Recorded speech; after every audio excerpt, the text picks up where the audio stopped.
Alors, la radio rock du film Good Morning England ne sort pas de la pure imagination de son scénariste. Elle a existé sous le nom de Radio Caroline dans les années 60. Son bateau voguait dans les eaux internationales au large de la Grande-Bretagne.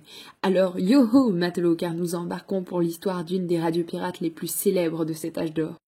Radio Caroline a été lancée le 29 mars 1964 par le producteur irlandais Ronan O'Reilly, car les artistes de son label indépendant ne passaient jamais sur les radios de la BBC.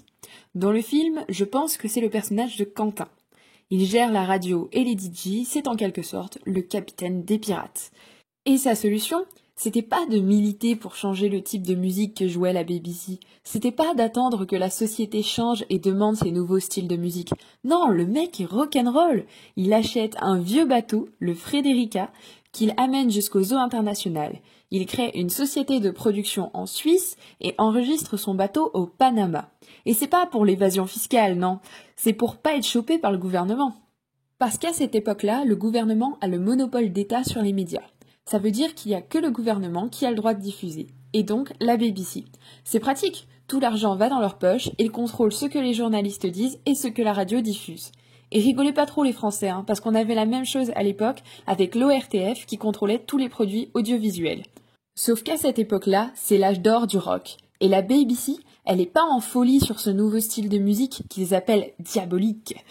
Elle diffuse donc très peu de morceaux de rock, la plupart du temps tard en soirée. Or, le concept de Radio Caroline, c'est de diffuser 24 heures sur 24, non-stop.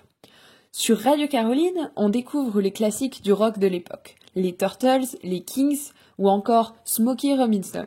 Ces artistes sont d'ailleurs omniprésents sur la brillante BO du film qui profite du sujet pour faire coller ces classiques avec la situation de nos personnages. Ça, c'est ce qu'on voit au début du film, la radio et son fonctionnement.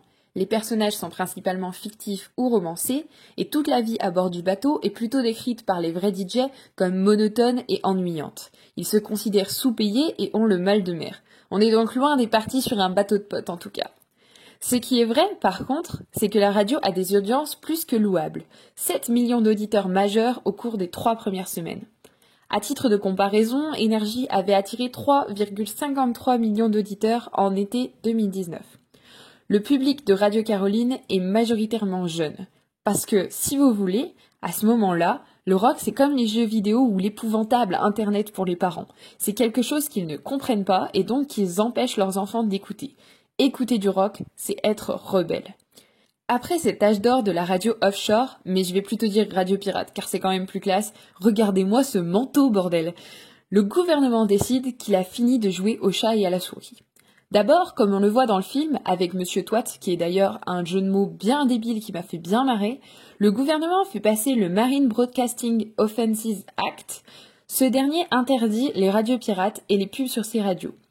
Les radios continuent de diffuser illégalement malgré tout, ce qui a donné lieu à cette scène qui me donne envie de défier la loi à chaque fois que je la vois.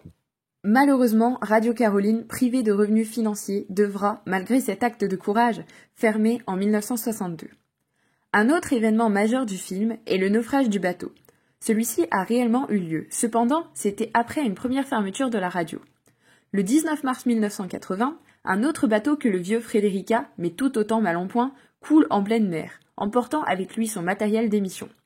Ici, pas de bateau d'auditeurs désireux de sauver leur star, et les DJ, qui ont heureusement tous réussi à s'en sortir, sont immédiatement arrêtés à l'arrivée sur les îles britanniques. La réalité est parfois si cruelle.